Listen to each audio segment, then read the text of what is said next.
The phone rang at 3:47 p.m. on a Tuesday afternoon in November, shattering the profound silence that had become my constant companion since Devon's death 5 years ago. I almost didn't answer. Telemarketers had grown relentless lately, and at 60, I had little patience for strangers trying to sell me things I didn't need. Hello. Hello, ma'am. I'm calling about your health insurance plan. The phone slipped from my hand and clattered onto the kitchen floor. The voice was exactly the same.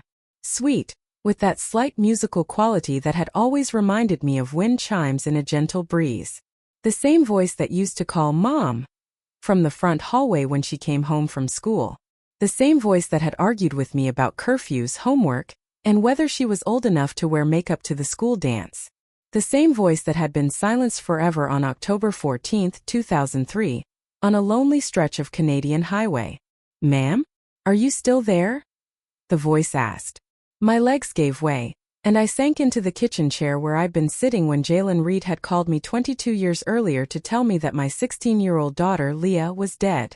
I scrambled to pick up the phone, my hands shaking so violently I could barely hold it. Who is this? I whispered. I'm sorry, ma'am. I'm calling from Premium Health Services about updating your insurance coverage. Is this a bad time? No, I said. I mean, what's your name? Your real name. There was a pause.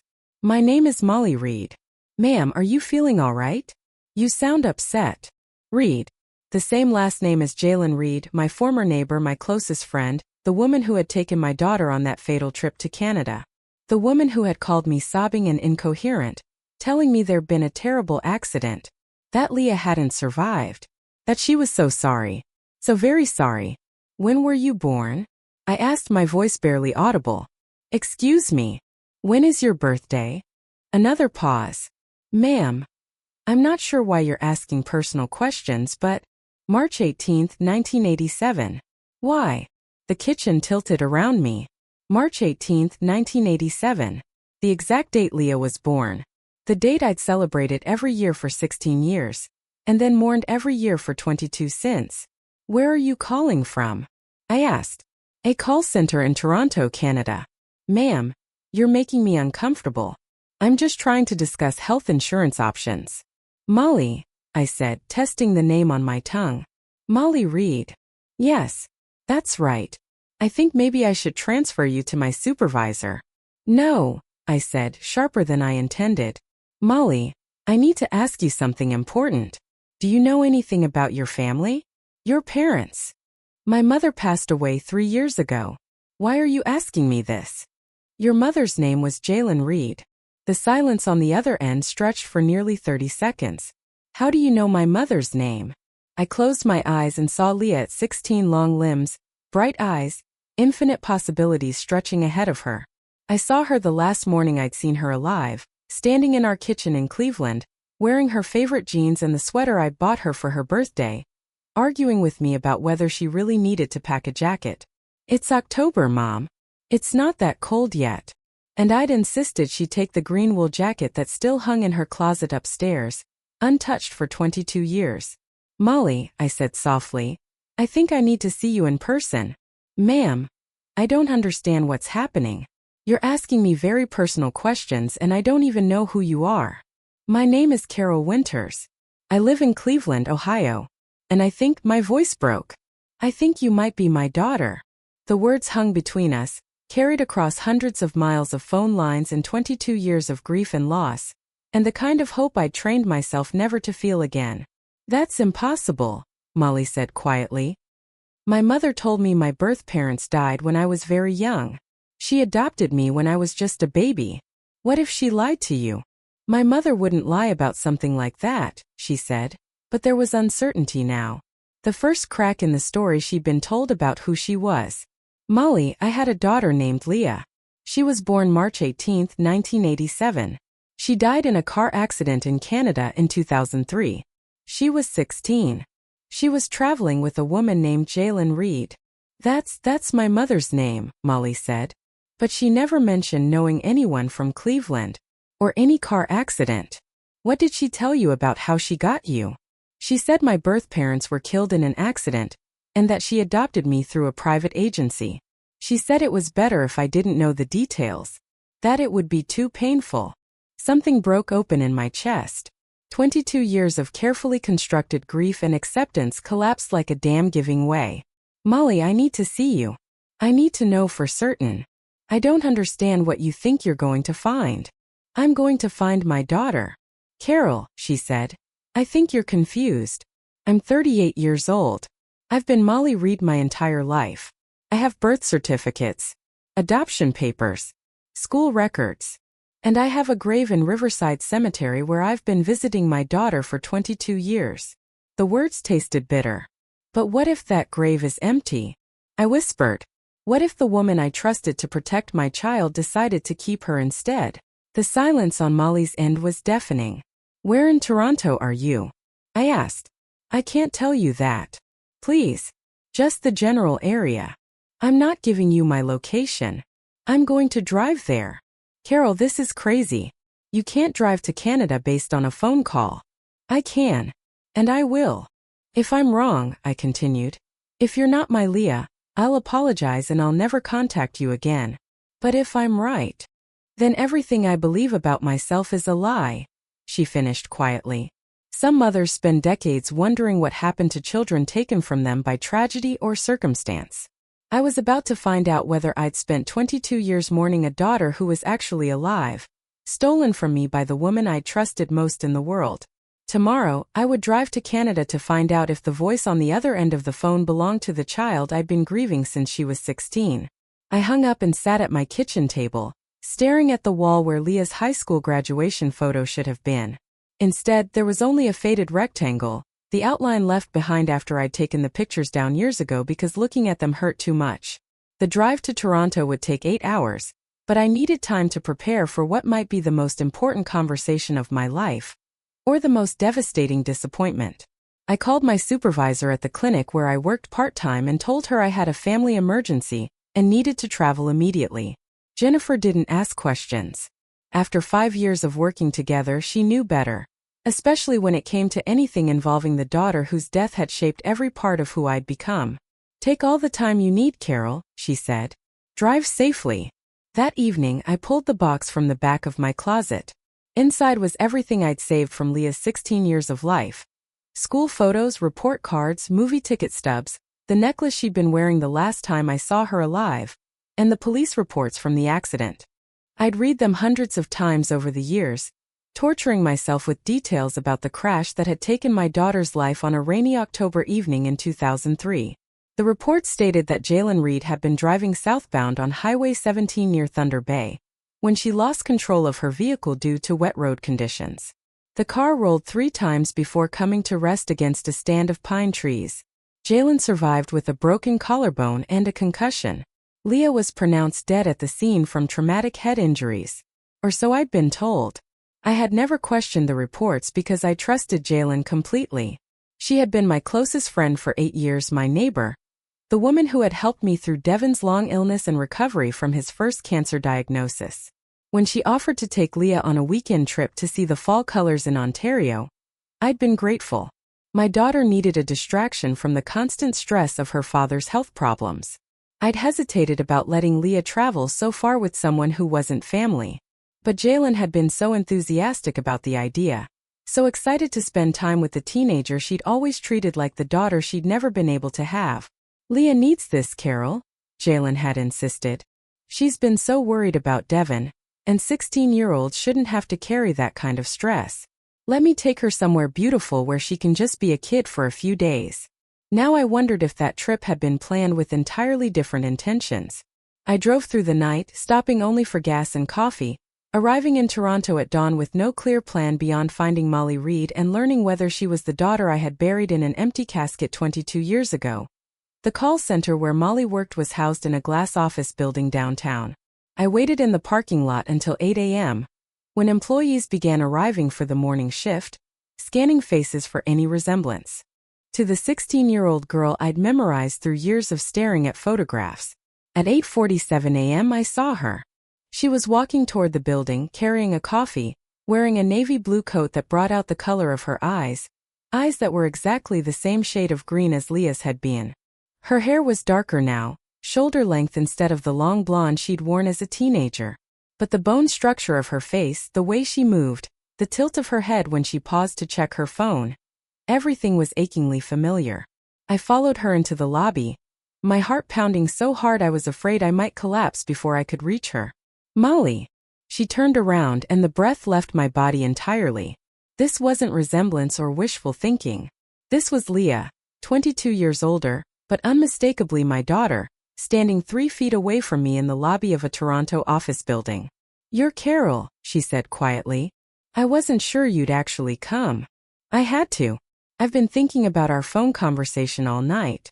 I looked up Riverside Cemetery in Cleveland online. I found the grave you mentioned. "Leah Winters," she said. "Died October 14, 2003. You found her grave." "I found a grave with my supposed birth date on it." She hesitated, then said, "Carol, I need to ask you something, and I need you to be completely honest with me. Do you really believe I could be your daughter? Or are you a grieving mother who's become obsessed with someone who reminds you of the child you lost?" The question was fair and devastating in its directness. "Look at me, Molly. Really look at me." She studied my face for nearly a minute. I watched recognition dawn in her eyes. Not memory exactly, but something deeper, more instinctive. "You have my chin," she said finally. "And my hands. I never knew where I got my hands from." "And you have your father's eyes and his smile," I said. "You have the scar on your left knee from when you fell off your bike when you were 8 years old." Molly looked down at her leg, then back at me in growing shock. "How do you know about my scar?" "Because I'm the one who took you to the emergency room to get the stitches. Because I'm the one who held your hand while the doctor cleaned the wound. Because I'm your mother. And I've been mourning you for 22 years while you've been alive." "This is impossible." "Is it?" She swallowed hard. "What's the earliest memory you have?" I'm not sure. There are fragments but nothing clear until I was maybe 7 or 8. My mother always said that was normal, that children don't usually remember their very early years. Or maybe your mother made sure you couldn't remember your early years. "What are you saying?" "I'm saying that Jalen Reed stole you from me, and I'm going to prove it." Some reunions happen gradually, through careful investigation, DNA testing, and legal procedures that establish identity with scientific certainty. Ours was happening in the lobby of an office building through recognition that transcended 2 decades of separation and lies. I was looking at my daughter for the first time since she was 16 years old. She was looking at the mother she'd been taught to believe was dead. Neither of us knew how to bridge 22 years of stolen time and fabricated truth. We sat across from each other in a small coffee shop near Molly's office. 2 strangers connected by blood and separated by 22 years of lies. I studied every detail of her face, searching for the child I'd lost, while she struggled to process information that challenged everything she believed about her identity. "Tell me about the accident," Molly said, wrapping her hands around her coffee cup, the same nervous habit Leah had as a teenager. "Tell me exactly what happened in 2003. I closed my eyes and let myself remember that terrible October day, the day that divided my life into before and after. It was a Friday evening. Jalen called me around 9 o'clock. She was crying so hard I could barely understand her. She said there had been an accident, that the roads were slippery from the rain, that the car rolled multiple times. She said the paramedics worked for over an hour trying to save you, but your injuries were too severe."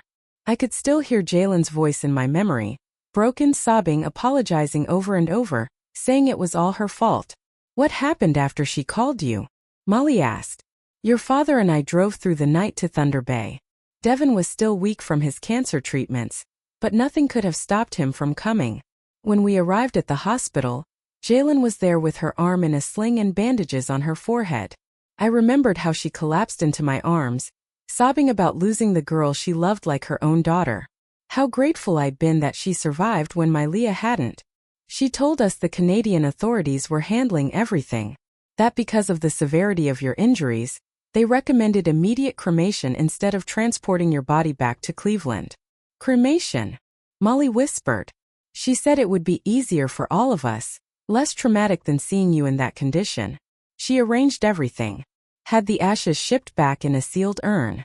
Molly's hands trembled. "But if I was cremated, what's buried in the grave at Riverside Cemetery?" An empty casket. We held a funeral 3 days later. Half your high school came. Your English teacher read one of your poems. The whole thing felt unreal, like we were burying someone who was still supposed to be alive. Molly stared out the window at the Toronto street, where people went about their ordinary Friday morning, unaware that someone's entire understanding of her life was collapsing inside a coffee shop booth. "What's my earliest clear memory?" she asked softly. "I remember being in a hospital room, machines beeping, my head hurting all the time, a woman sitting beside my bed, my mother reading to me. She said I was 6, that I'd been in an accident that affected my memory. My stomach twisted. She told you that because you were actually 16. She stole 10 years of your childhood along with your identity." "But why?" Molly asked. "Why would she do something so cruel?" "Because Jalen Reed wanted a daughter her entire adult life. Infertility made that impossible. When the accident gave her the chance to claim you, she saw it as fate." Molly pulled out her phone and showed me a photo. A silver-haired woman holding her hand in a hospital bed. "She died 3 years ago," Molly said. "I held her hand while she died." "Are you telling me she was a kidnapper?" "I'm telling you she was my closest friend. Someone I trusted completely, who made a decision that destroyed multiple lives. She loved me," Molly said. "She sacrificed everything to take care of me." "I don't doubt that she loved you. But love doesn't justify stealing someone from their family." Molly stood and paced, her movements frantic. "If this is true, then my entire life has been a lie." "Not a lie," I said gently. "Hidden." She stopped and looked at me, tears in her eyes. "What was I like before the accident?" The question broke my heart, and filled it at the same time. "For 22 years, I said softly. "I've been waiting for someone to ask me that. You were curious about everything. You wanted to be a veterinarian because you couldn't stand the idea of animals being hurt or abandoned. You played violin in the school orchestra, were terrible at mathematics but excellent at writing stories. I still love animals and I still hate math. You had a stuffed elephant named Pancakes that you'd owned since you were 3 years old. You slept with him every night until you were 13, when you decided you were too old for stuffed animals." Molly's eyes filled with tears. "I have dreams sometimes about a gray elephant," she said quietly. "I never understood why. You were planning to apply to veterinary school after graduation. You'd already started researching colleges and scholarship opportunities. Instead, I've spent the last 22 years working random jobs, because I could never figure out what I wanted to do with my life. I always felt like something was missing, like I was supposed to be someone else. You were supposed to be my daughter. And you still are. Some families are separated by death, distance, or divorce, and learn to build new relationships across those barriers. Our family had been separated by elaborate deception, one that convinced everyone involved that the separation was permanent and necessary. Now we had to figure out how to bridge 22 years of stolen time and fabricated truth. And we had to decide whether it was possible to rebuild a mother-daughter relationship between two people who were essentially strangers, connected by DNA and traumatic loss. That afternoon, Molly called in sick to work, and we drove to the apartment she'd been renting since Jalen's death 3 years earlier. It was a modest one-bedroom unit in a neighborhood that had clearly seen better days, furnished with items that looked like they'd come from thrift stores and garage sales. "After Mom died, I discovered she'd been living on borrowed money for years," Molly explained as she unlocked the door. "The house we'd shared was mortgaged to the limit, and there were debts I knew nothing about. I had to sell everything just to cover the funeral expenses." "What kind of debts?" I asked. "Medical bills, mostly. Her cancer treatments weren't fully covered by insurance, and she'd borrowed against the house to pay for experimental therapies. I think she spent everything she had trying to stay alive." I followed Molly into her small living room, noting how sparse and temporary everything looked, as if she'd never quite settled into the space or made it feel like home. "Molly, I need to ask you something difficult," I said. "Do you have any documentation from when you were younger? Birth certificates, adoption papers, medical records, anything like that?" "Mom kept a box of important papers in her bedroom. After she died, I brought it here, but I never really went through it carefully." She disappeared into the bedroom and returned with a shoebox that looked like it had been handled frequently over the years. Inside were documents that made my blood run cold as I read through them. A birth certificate for Molly Reed, born March 18, 1981, in Toronto, Ontario. Parents listed as Jalyn Reed and father unknown. Adoption papers dated October 15, 2003. Exactly one day after the car accident that had supposedly killed my daughter. Molly, look at these dates, I said. According to this birth certificate, you were born in 1981. That would make you 22 years old when you were adopted in 2003. That can't be right. Mom always told me I was adopted as a small child, Molly said, her voice tight. And look at this adoption paperwork. It's dated the day after the accident. Jalyn filed papers to adopt me within 24 hours of the crash that supposedly killed your daughter. I found medical records that were even more disturbing. Hospital admission forms from Thunder Bay General Hospital for Molly Reed, age 16, suffering from traumatic head injury. So she told them I was her daughter, Molly said slowly, and they had no way to verify it. Exactly. And by the time you regained consciousness, she'd already filed paperwork establishing herself as your legal guardian and begun creating false documentation to support her story. Molly stood and walked to the kitchen window, staring out at the parking lot where other people were living their normal Friday afternoon lives. Carol, she said without turning around, I need you to tell me about my father. If you're really my mother, I want to know about both of my parents. Your father's name was Devin Winters, I said. He was an accountant who specialized in tax preparation for small businesses. He loved baseball and terrible action movies, and he made the world's best pancakes every Saturday morning. I hesitated, then continued. He died of cancer in 2020, the same cancer that had been in remission when you disappeared. He spent 17 years believing his daughter was dead, and then he died without ever knowing you survived. The grief that crossed Molly's face was immediate and devastating. I'll never meet my father, she whispered. No, sweetheart. You'll never meet your father. She began crying, then deep, wrenching sobs that seemed to come from 22 years of accumulated loss and confusion. I moved to comfort her, then stopped myself, uncertain whether I had the right to offer maternal comfort to someone who didn't remember being my child. Would it be okay if I hugged you? Molly nodded through her tears, and I held my daughter for the first time in 22 years. She felt different, taller, broader, shaped by experiences I hadn't shared. But something fundamental was achingly familiar. The way she leaned into comfort. The way her breathing gradually steadied. The way she smelled like the baby shampoo she'd always preferred. Mom, she whispered against my shoulder. And I felt my heart break and heal at the same time. I'm here, sweetheart, I said. I'm here now. I don't remember you, she said softly. But something about this feels right. Like coming home to a place I'd forgotten existed. Some mothers and daughters are separated by arguments, misunderstandings, or the natural growing apart that comes with age and independence. We'd been separated by a woman who loved my daughter enough to steal her from everyone who had loved her first. Now we had to figure out how to rebuild 22 years of a lost relationship, while grieving everything that had been taken from us. That evening, we sat on Molly's couch, surrounded by photographs I'd brought from Cleveland, 22 years of family memories she'd been denied. I watched her study each image with the intense concentration of someone trying to recognize strangers who were supposed to be familiar. This was your 16th birthday party, I said, pointing to a picture of Leah blowing out candles on a chocolate cake shaped like a violin. You insisted on having it at home instead of going out because you wanted to invite your friend Marcus, and you were too shy to ask him to a restaurant. Marcus. Molly looked up from the photograph with sudden interest. A boy from your orchestra class. You had the biggest crush on him, but you were convinced he only saw you as a friend. She swallowed. I have dreams sometimes about playing violin. In the dreams, there's a boy with dark hair sitting next to me, and I always wake up feeling like I've lost something important. My breath caught. Marcus had dark hair. He played cello, and you used to practice duets together after school. Do you know what happened to him?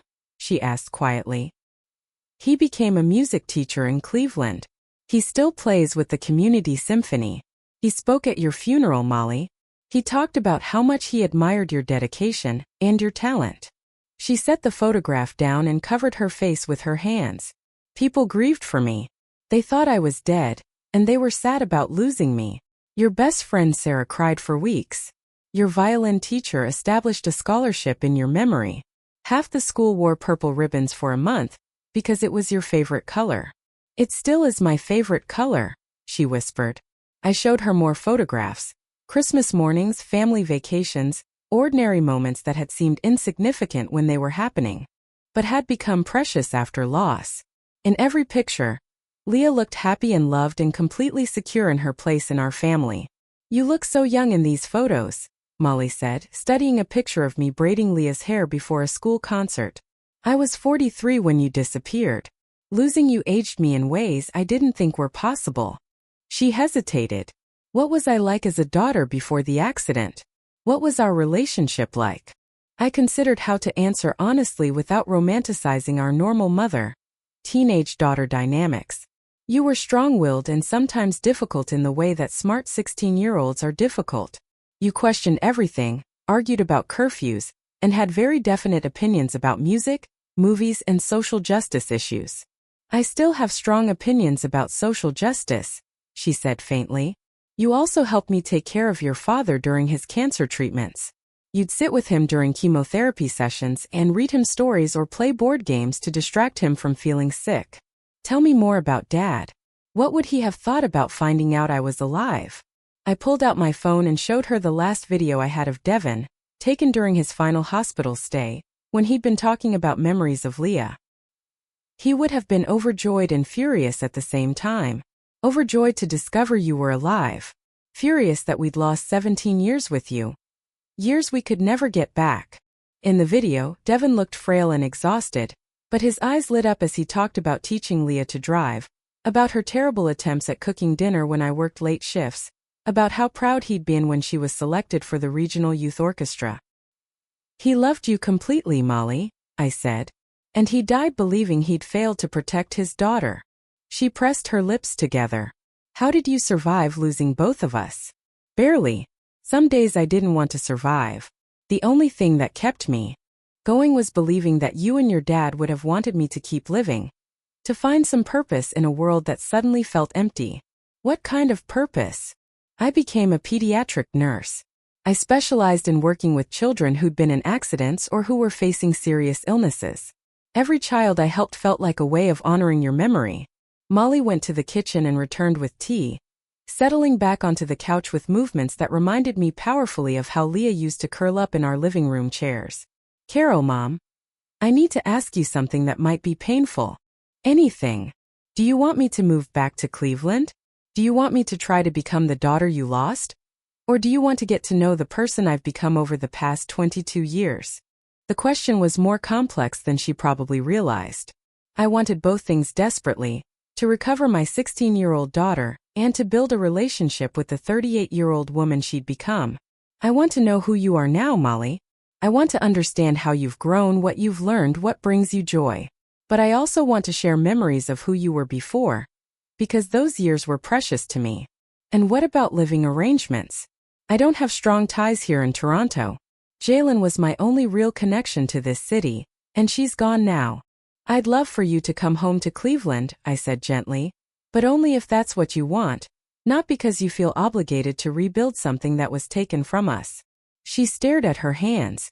I keep thinking about my father, about how I'll never get to meet him or thank him for being a good dad during the years I can't remember. Would you like to visit his grave? Would you like to see the house where you grew up? Yes, she said immediately. I want to see everything. I want to understand what my life was supposed to be like.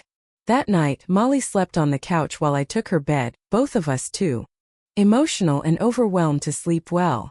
I lay awake, listening to her breathing, trying to process the miracle of having my daughter alive in the same room after 22 years of believing she was dead. Around 3 a.m, I heard her talking in her sleep. Fragments of words that sounded like she was trying to remember something just beyond her grasp. Mom, where are you, Mom?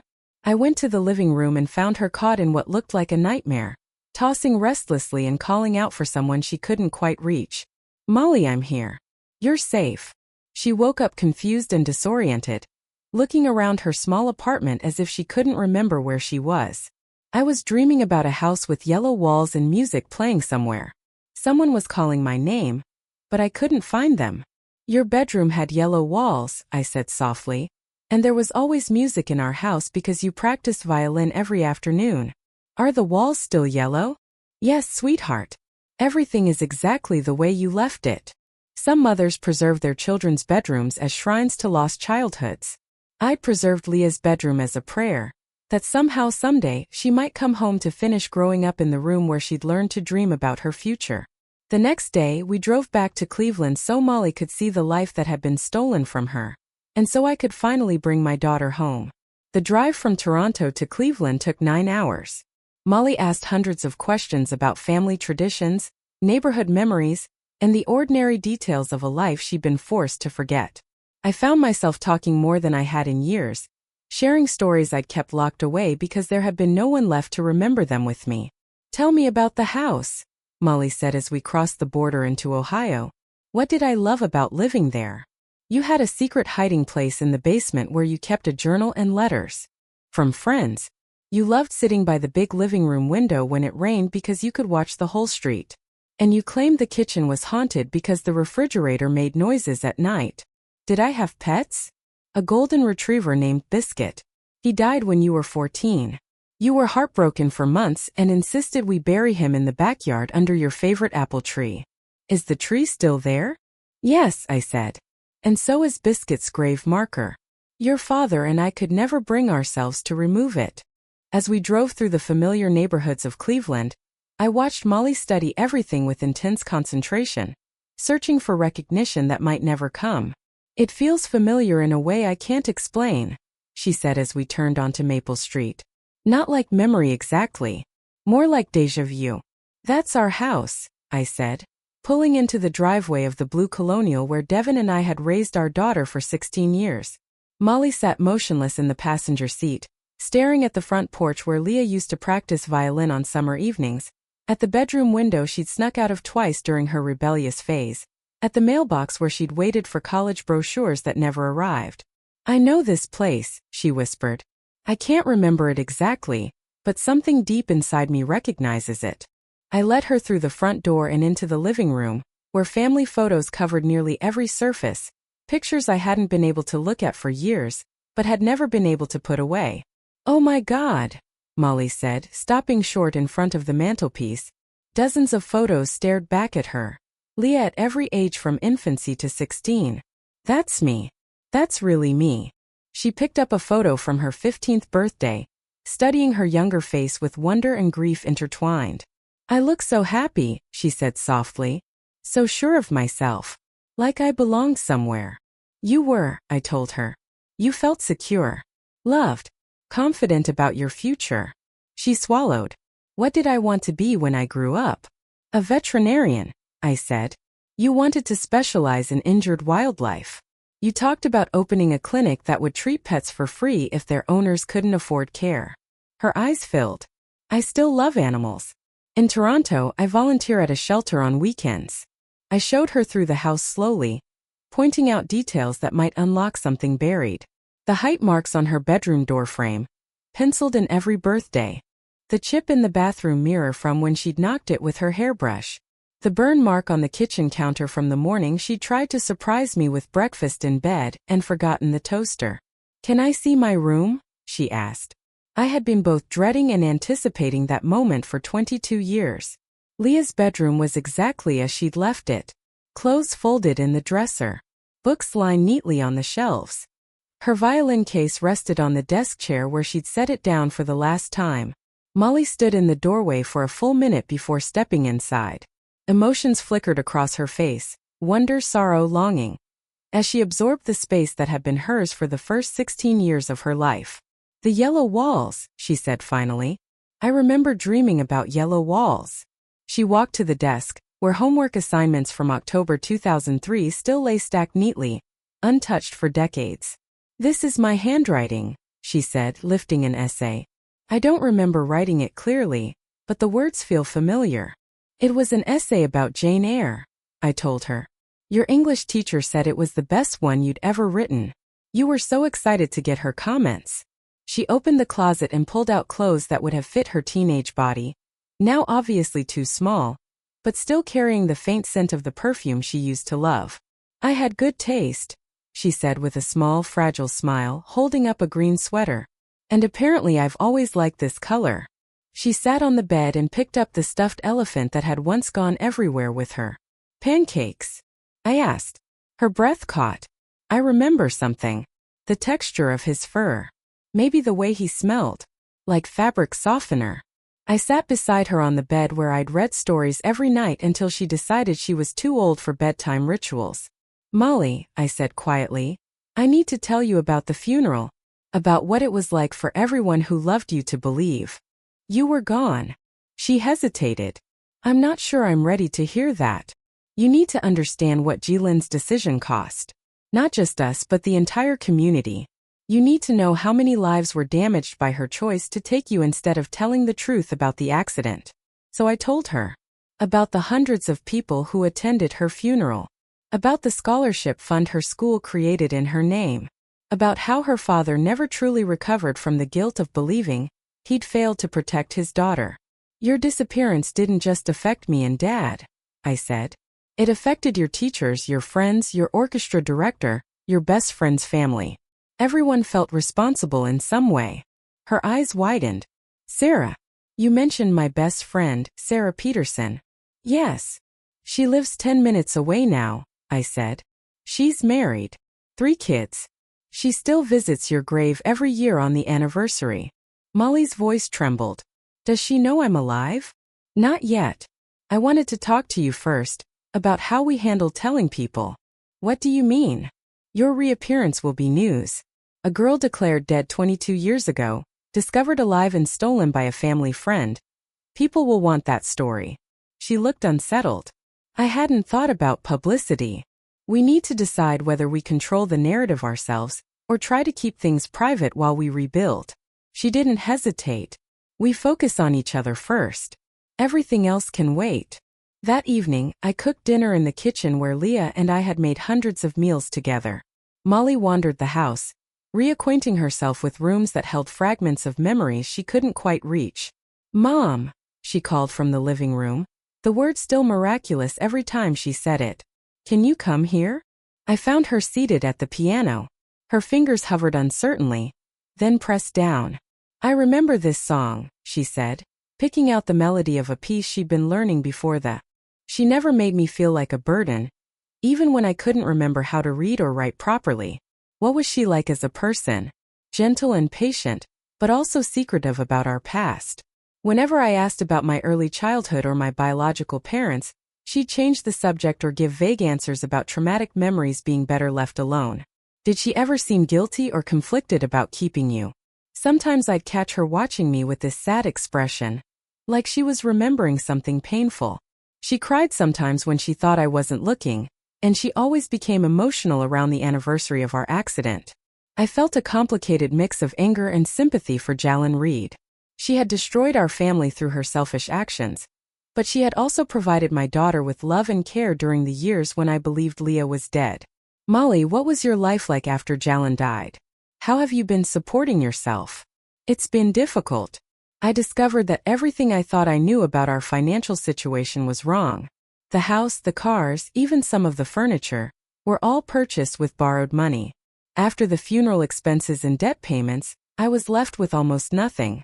Is that why you're working at a call center? It's one of the few jobs I could find that didn't require extensive background checks or education verification. My adoption papers and school records were incomplete. I realized that Jalin's criminal fraud had created ongoing legal complications for me, even after her death. What kind of problems with your documentation? Some of my educational transcripts were missing, and my social security number had inconsistencies that made employment verification difficult.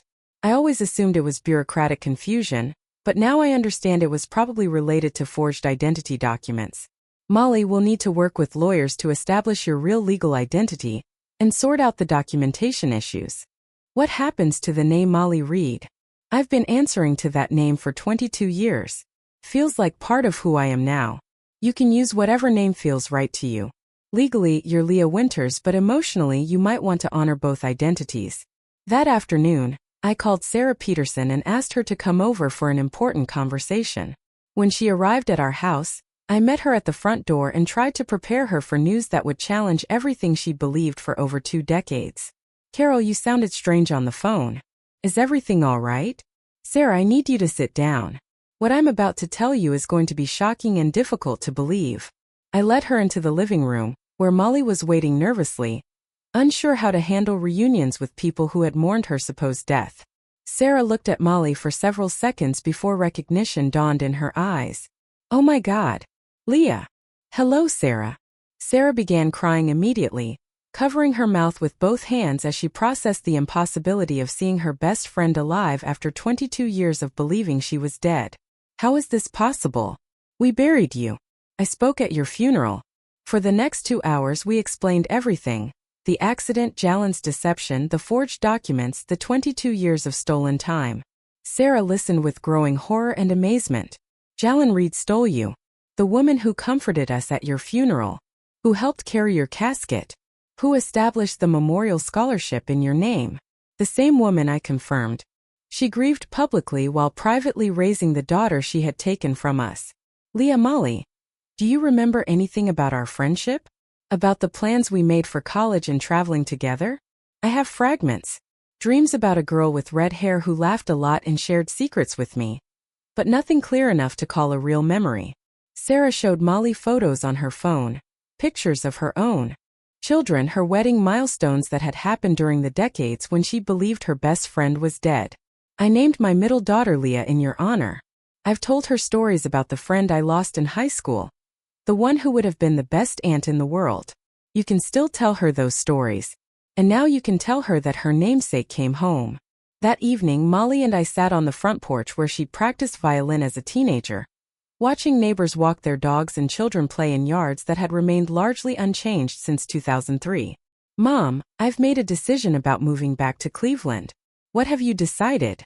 I want to come home. I want to live in this house and try to rebuild the life that was stolen from both of us. Are you sure? It's a big change. Leaving everything you've established in Toronto. Everything I had in Toronto was built on lies. This place, these relationships, this family. It's the first thing that's felt real to me since Jalen died. What about your job? Your apartment? I'll give notice at the call center and break my lease. None of that was permanent anyway. I've been drifting for 3 years. Never feeling settled or connected to anything. Molly, I want you to know that having you home won't erase the 22 years we lost. We're both different people than we were when you were 16. I know. But we can build something new while honoring what we used to have. And we need to talk about legal issues therapy, to help you process the trauma of learning your entire life was based on deception, and how to handle the media attention this story will probably generate. One day at a time, Mom. For now, I just want to sleep in my old room and wake up knowing that my real family is downstairs making breakfast. Families reunite gradually after separations caused by divorce, military deployment, or circumstances that allow for preparation and adjustment. Our family was reuniting after 22 years of believing reunion was impossible, processing grief, joy, anger, and hope simultaneously while trying to make sense of time that could never be recovered. But tonight, for the first time since 2003, both of my children would be sleeping under the same roof. One in the cemetery where I'd buried my husband 5 years ago, and one in the bedroom where she'd once dreamed about her future before it was stolen from her. Tomorrow, we would begin the complicated process of rebuilding a mother-daughter relationship between strangers who shared DNA and love, but not memories. Tonight, I was simply grateful that my daughter was alive and choosing to come home. 3 weeks later, I stood in my kitchen watching Molly attempt to make the same chocolate chip cookies she'd loved baking as a teenager. Her movements were tentative and unsure, carefully following a recipe she'd found written in her own old handwriting. Handwriting she didn't remember creating. I keep feeling like I should know how much vanilla to add without looking at the recipe, she said, measuring carefully. My hands want to move automatically, but my brain won't let them. Muscle memory is trying to return. Your occupational therapist said that repetitive activities from before your injury might trigger recognition patterns. It's frustrating, she admitted. Yesterday I couldn't remember where we kept the mixing bowls, but somehow I knew exactly which cabinet held the baking sheets. We'd spent the past 3 weeks settling Molly back into her old life, updating legal documents, meeting with therapists, and slowly introducing her to people who'd known Leah before the accident. Each interaction brought new discoveries about who she'd been versus who she was becoming. "Mom," she said quietly, "Dr. Martinez wants to schedule some sessions with both of us together. She thinks family therapy might help us process the unique trauma of reuniting after a fabricated death. How do you feel about that?" "I think I need help understanding how to be someone's daughter when I can't remember learning to love them the first time." The observation was heartbreaking in its honesty. Molly was struggling with the emotional complexity of rebuilding a relationship with a mother she knew she'd loved, but couldn't remember feeling that love. "Sweetheart, you don't have to force feelings that aren't there yet," I said gently. "Love can be rebuilt through new experiences as well as recovered through old memories. But I want to remember loving you and Dad. I want to remember feeling safe and cherished and part of a family." "You were cherished every day of your life until the accident," I told her. "You were completely loved and supported." The doorbell interrupted our conversation. When I opened the door, Detective Linda Rodriguez stood on my front porch carrying a thick file folder. One I suspected contained updates about the investigation into Jalen Reed's criminal actions. "Mrs. Winters, I have some updates about the legal aspects of your daughter's case. Is Molly available to hear this information?" "Of course. Come in." Detective Rodriguez explained that she'd been working with Canadian authorities to piece together the scope of Jalen's fraud and determine whether criminal charges could be pursued posthumously. "Molly, we've completed our investigation into the documentation Jalen Reed created to support her claim that you were her adopted daughter," she said, setting the file on our kitchen table. "What did you discover?" Molly asked. "Extensive criminal fraud spanning multiple jurisdictions. Jalen forged birth certificates, adoption papers, medical records, and educational transcripts. She bribed at least 3 Canadian officials to process false documentation, and she established fraudulent financial accounts to support her fabricated identity claims." "How much money did she spend creating my false identity?" Molly asked. "Approximately $400,000 over the course of 22 years. "That's why she died in debt," I murmured. "Yes. She was paying bribes and fees to maintain the fiction that you were her legally adopted daughter." I felt sick realizing the scope of Jalen's planning and investment in stealing my child. "Detective Rodriguez," I asked, "what happens now? Can we pursue criminal charges even though Jalen is dead?" "We can't prosecute her, but we can charge the officials who accepted bribes and processed fraudulent documents. More importantly, we can clear up Molly's legal status and ensure she has proper documentation. Going forward, what about the people who helped her?" Molly asked. "Were there others involved?" "We've identified a document forger in Toronto who created the false papers and 2 officials at the Canadian Adoption Agency who were paid to expedite applications without proper background checks. All 3 are facing criminal charges." Molly had been quiet for much of the conversation, absorbing the reality of the criminal network that had enabled her kidnapping. "Detective," she said finally, "I need to ask about something that's been bothering me. How did Jalen manage to convince hospital staff that I was her daughter immediately after the accident?" "According to witness statements, Jalen told emergency responders that you were her daughter and that your identification had been destroyed in the crash. In the chaos of treating your injuries, no one questioned her claim." "But what about my real identification?" Molly asked. "My wallet? My documents?" Detective Rodriguez opened her file and pulled out evidence photos that made my breath catch. "Jalen disposed of your real identification before emergency responders arrived. We found your wallet, learner's permit, and school ID buried near the accident site. She deliberately destroyed evidence of your true identity." "So the theft was premeditated?"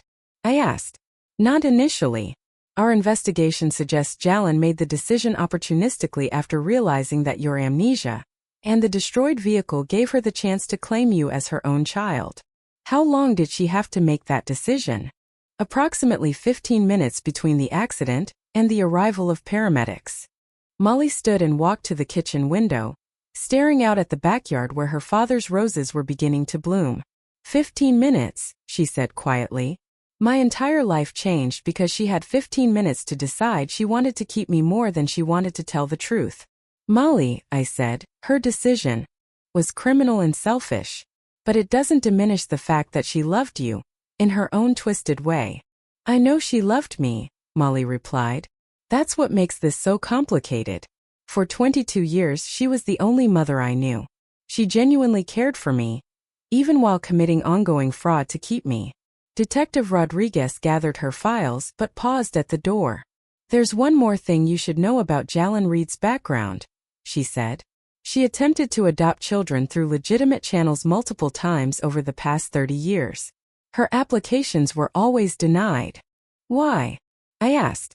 Mental health issues, specifically an obsessive personality disorder that adoption agencies deemed incompatible with child-rearing. She was considered psychologically unfit to adopt, which likely explains why she resorted to theft when the opportunity presented itself. After she left, Molly and I sat together in silence, processing the portrait of Jalen as both criminal mastermind and deeply disturbed woman, whose longing for motherhood had destroyed multiple lives. Mom, Molly said finally, I need to visit Dad's grave. I need to tell him that I'm home. We drove to Riverside Cemetery, where Devin had been buried beside the empty plot meant to hold our daughter's remains. I watched Molly kneel beside her father's headstone and speak to him for the first time in 22 years. Hi, Daddy. I know you can't hear me, but I wanted you to know that I came home. I'm sorry it took so long. And I'm sorry you died thinking I was gone. Mom says you loved me completely, and I wish I could remember what that felt like. She placed flowers on Devin's grave, then turned to the empty plot marked with Leah's name. This is strange, she said softly, looking at my own grave marker. Should we have it removed? We could change it to a memorial marker instead of a grave, I suggested. Something that acknowledges the 22 years when we believed you were here. I like that, she said. It honors the grief you and Dad experienced, even though it was based on lies. Some families visit graves to remember loved ones who've died. We were visiting graves to acknowledge years of unnecessary grief, while celebrating the miracle of discovering that death had been fabricated. And for the first time since finding my daughter alive, I felt certain we could rebuild our relationship, not just on shared DNA or recovered memories, but on the harder, truer foundation of choosing each other despite the trauma and the time we'd lost. That evening, Molly played the violin for an hour, working through pieces she'd once known by heart, now relearning them note by note. The music wasn't perfect, but it filled our house with life again. And that was enough to begin healing 22 years of silence. 6 months after bringing Molly home, we sat in Dr. Martinez's office for what would be our final family therapy session. The past half year had been a journey of rediscovering one another, while processing the trauma of lost time and a fabricated death. Carol, Dr. Martinez asked gently, how do you feel your relationship with Molly has evolved since her return? It's been different than I expected, I said. I thought reuniting would feel like getting my 16-year-old daughter back. Instead, I've been getting to know the 38-year-old woman she became. In some ways, that's been better than trying to recapture a relationship with someone who no longer exists. And Molly, she continued, turning to her, how has it felt to rebuild a connection with your mother? Difficult but healing, Molly replied. I can't remember loving her the first time, but I'm learning to love her now based on who she is today rather than who she was when I was 16. She's patient and kind, and she doesn't pressure me to be someone I can't remember being. Dr. Martinez nodded approvingly. You've both done remarkable work accepting that your relationship needed to be rebuilt, rather than simply resumed. The hardest part, I added, has been grieving the years we lost while still celebrating the miracle of having time together now. Some days I'm angry about everything Jalen stole from us. Other days I'm just grateful that Molly survived. Molly, Dr. Martinez asked, how do you process your complicated feelings about Jalen? I've come to understand that she was deeply mentally ill, Molly said carefully. That explains her actions without excusing them. She loved me genuinely but selfishly, prioritizing her own need for motherhood over my right to know my real family. And how do you handle the fact that your entire childhood was built on lies? By focusing on building truth, Molly answered. I can't recover authentic memories from before the accident, but I can create authentic experiences with my real family moving forward. Dr. Martinez had helped us understand that trauma recovery didn't require remembering the past perfectly. It required building healthy relationships in the present while processing grief for what had been lost. "What are your plans for the future?" she asked. "Molly is enrolling in college to study veterinary medicine," I said proudly. "At 38, she's pursuing the dream she had at 16. It feels right," Molly explained. "Working with animals has always brought me peace, even during the years when I didn't understand why. Now I know it connects me to aspirations I had before my identity was stolen." "And Carol," Dr. Martinez asked, "how are you adjusting to having your daughter home?" "I'm learning to be the mother of an adult rather than trying to resume mothering the teenager I lost," I said. "Molly doesn't need me to protect and guide her the way she would have at 16. She needs me to support and love her as an independent woman building her own life." "That shows remarkable emotional maturity from both of you." After our therapy session, Molly and I drove to the veterinary school at Case Western Reserve University, where she would be starting classes in January. Watching her tour the facilities and speak with professors, I caught glimpses of the passionate, determined girl she'd been before the accident. "Mom," she said as we walked across campus, "I've been thinking about something. I want to specialize in treating animals who've suffered traumatic injuries. I feel like my experience with amnesia and recovery gives me insight into how trauma affects living beings." "That sounds perfect for you. And I want to establish a foundation that provides free veterinary care for families who can't afford treatment. We could call it Leah's legacy, honoring both my original dreams and the journey I've taken to reclaim them. Your father would be so proud of the woman you've become." "I wish I could remember him," she said softly. "But I feel his presence in this house and in the stories you tell about him. Sometimes I think I can almost hear his voice encouraging me to follow my dreams." That evening, Sarah Peterson came over for dinner with her 3 children, including her middle daughter Leah, now 12 years old and fascinated by meeting her namesake. "Aunt Molly," young Leah asked, "Mom told me you lost your memory in an accident. Do you remember being friends with her when you were kids?" "I don't have clear memories, sweetheart," Molly said, smiling. "But I feel connected to your mom in a way that's deeper than memory. Sometimes love transcends what we can remember." "Will your memory ever come back completely?" "Probably not, but that's okay. I'm making new memories now with people who are important to me." Sarah's children called her Aunt Molly naturally, treating her return as a wonderful family expansion, rather than a traumatic disruption. Their acceptance helped both Sarah and Molly rebuild their friendship based on who they were now, not who they'd been 22 years earlier. "Molly," Sarah asked later as we cleaned up after dinner, "do you ever wonder what your life would have been like if the accident hadn't happened?" "All the time," Molly admitted. "I probably would have gone to college right away, become a veterinarian in my 20s, maybe gotten married and had children by now. But dwelling on alternate realities isn't productive." "Do you feel like you missed out on important life experiences?" "I missed experiencing them with my real family," she said. "But I didn't miss out on living. The past 22 years weren't wasted, even though they were built on lies.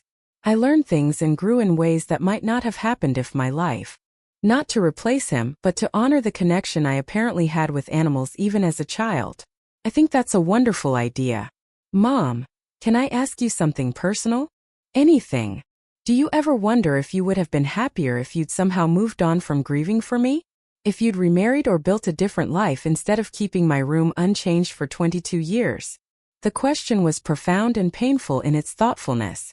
"Molly, I don't regret preserving your memory or maintaining hope that someday you'd come home. The life I built while grieving for you led me to become a pediatric nurse, which gave meaning to my existence, even when everything felt empty. You think I was alone for so many years, but I wasn't without purpose. And now you're home, which makes every year of waiting worthwhile. Even if I can't remember being your little girl," she said softly, "especially because you chose to be my mother again without the benefit of childhood memories. That choice," I told her, "means more to me than any recovered recollection ever could." Some mothers and daughters reconnect through shared nostalgia. Stories of childhood, family traditions, remembered holidays. Molly and I reconnected by building new traditions, while honoring the love that had survived 22 years of separation and lies. And tomorrow we would wake up in the same house where Leah had once dreamed about her future before it was stolen. and where Molly was now planning a future that honored both who she had been and who she had become. That was more than enough to begin the rest of our lives together. 2 years later, I stood in the backyard of our Cleveland home watching Molly graduate from her veterinary program with highest honors. The ceremony was held outdoors due to COVID restrictions, but nothing could diminish the pride swelling in my chest as I watched my daughter achieve the dream she'd carried since she was 16 years old. Dr. Molly Winters, the dean announced. My heart nearly burst as she crossed the makeshift stage to receive her diploma. She had legally reclaimed her original name while keeping Molly as her preferred first name. A decision that honored both her stolen identity and her recovered heritage. To friends and colleagues, she was Dr. Molly Winters. But to me, she was my daughter, who had found her way back to dreams that survived 24 years of trauma and deception. "Mom, I did it," she said, running into my arms once the ceremony ended. "I'm finally going to be the veterinarian I always wanted to be." "Your father would be so proud," I told her. "He always believed you'd accomplish whatever you set your mind to." "I feel like he's been watching over this whole journey," she said. "Sometimes when I'm studying late at night, I swear I can sense his presence, encouraging me to keep going." Sarah Peterson and her family had driven up from Columbus for the graduation, along with several friends from Leah's original circle, who had embraced Molly's return with joy and unwavering support. "Speech! Speech!" called Marcus Thompson, Leah's former orchestra partner, now a successful music teacher and one of Molly's closest friends during her readjustment to Cleveland. "I'm not giving a speech," Molly laughed, "but I will say this. This degree represents more than academic achievement. It represents reclaiming a future that was stolen from me and building something meaningful on foundations of truth instead of lies." "And what's next for Dr. Molly Winters?" asked young Leah Peterson, now 14 and one of Molly's most devoted admirers. "Next month, I'm opening Leah's Legacy Veterinary Clinic," Molly said. "In partnership with the Cleveland Animal Shelter. We'll provide free medical care for pets whose families can't afford treatment, and we'll specialize in trauma recovery for animals who've been injured or abused." "That sounds perfect for someone who understands recovery from trauma," Sarah observed. "Animals don't lie about their pain or pretend to be something they're not," Molly replied. "Working with them feels honest. It reminds me why I love them, even during years when I couldn't remember loving anything at all." That evening, after the celebration ended and our guests went home, Molly and I sat on the front porch, the same place where she once practiced violin as a teenager, and where she now studied veterinary texts beneath the porch light. "Mom, there's something I want to tell you," she said. "I've been thinking about it for months." "What is it, sweetheart?" "I've been having dreams lately. They feel like recovered memories, not clear images but emotional impressions." "What kind of impressions?" "The feeling of coming home from school and knowing someone would be there who cared about my day. Being tucked into bed by parents who made me feel precious and protected. Knowing I belong somewhere, unconditionally." Tears filled my eyes as she described fragments of the childhood love she'd been denied the chance to remember. "Do you think those feelings are real memories?" she asked. "Or just wishful thinking?" "I think they're real," I said. "Not specific events, but the emotional foundation your father and I built during your first 16 years. That foundation survived the amnesia, the deception, and all the years of lies. How does it feel to sense them returning?" "Like coming home to myself," she said. "For 24 years I felt like something essential was missing. Now I understand. It was the security of knowing I had been completely loved before the world taught me to doubt my worth." "You were completely loved every single day of your life until the accident," I told her. "You were the center of our universe." "I believe that now," she said. "Not just intellectually, emotionally. And Mom, I want you to know that I love you now just as deeply as I apparently loved you then." "How can you be sure?" "Because loving you feels natural, effortless. When I trust you, confide in you, build my future around our relationship, it doesn't feel like work. It feels like coming home." We sat in comfortable silence, listening to the sounds of the neighborhood, dogs barking, children playing, life continuing as it had for the past 2 years since Molly's return. "Mom, there's another decision I've made about the clinic." "What is it?" "I want to establish a memorial wall for Dad in the waiting room. with information about his life and his love for animals and family. I can't remember him, but I want other families to know about the man who would have been proud to see his daughter healing injured animals. Molly, that's a beautiful way to honor his memory. And I want to include Biscuit's photo too, she added, because he was apparently my first patient, and the reason I fell in love with animal care. He would have loved that. There's one more thing. I've been contacted by a documentary filmmaker who wants to tell our story. They think it could help families dealing with missing children or false death notifications. How do you feel about that level of publicity? I think our story could give hope and expose the kind of criminal fraud Jalen committed, so others don't become victims. Are you ready to talk about her publicly? I think I am. I've come to understand she was both my kidnapper and the woman who raised me with love during years when you thought I was dead. Both things can be true. That's a very mature perspective. Therapy and time helped me understand the complexity of what happened to our family. 6 months later, the documentary Stolen Daughter. The Leah Winters story premiered at the Cleveland International Film Festival. Watching our trauma and recovery on screen was both devastating and cathartic. The film went on to win awards for its attention to false death certification and adoption fraud. It had all begun with a telemarketing call. A voice identical to my daughter Leah's, the daughter I believed had died in a car accident in Canada at 16. When I asked her name, she said, Molly Reed. When I asked her birthday, she gave me Leah's exact birth date. That phone call didn't just solve a mystery. It brought my daughter home. I drove to Canada and discovered the truth. Leah hadn't died in 2003. My neighbor Jalen had taken advantage of Leah's amnesia, stealing her identity, forging adoption papers, and raising my daughter as her own while I grieved for 22 years. At 62, I was no longer Carol Winters, the grieving mother who visited an empty grave and kept a shrine to a child she believed dead. I was Carol Winters, mother of Dr. Molly Winters, a woman who survived the theft of her child and lived to see her daughter reclaim dreams that had been interrupted, but never destroyed. Some families are separated by death, distance, or fate beyond their control. Our family was separated by criminal deception and reunited by the miracle of a voice on a telephone. And every evening when Molly came home from her veterinary clinic, where she healed animals who had suffered trauma, we sat together in the house where she first dreamed of helping creatures who couldn't help themselves. The little girl who wanted to save injured animals became the woman who did exactly that, despite losing 22 years to lies and false identities. Love, it turned out, was stronger than amnesia, fraud, and even the devastating grief of parents who buried an empty casket.